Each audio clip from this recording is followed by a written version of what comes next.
Pas de souci, on est ensemble. On est toujours ensemble. Ibrahim Nzambe na nyonso pe santan on est makambo. Ma Charlotte et Pigeon Verte Balobi. Troisième vague à coronavirus est donc bana nyonso to pe santan photo mi batela photo mi lengela quoi. Kaka ndenge zalaka tobo sanité. Fabrice Dibasana yo yebi. Ma Charlotte Pigeon Verte na Londres. Ibrahim Nzambe na nyonso mokonzi na bango moko.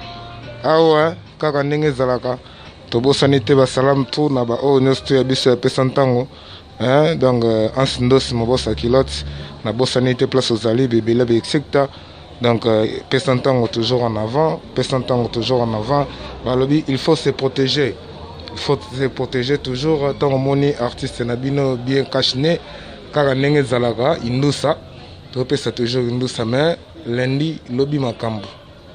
Lobi makambu Ibrahim Nzambe na nyonso lundi chaque vendredi chaque lundi makambu donc toujours ensemble. Merci beaucoup. Check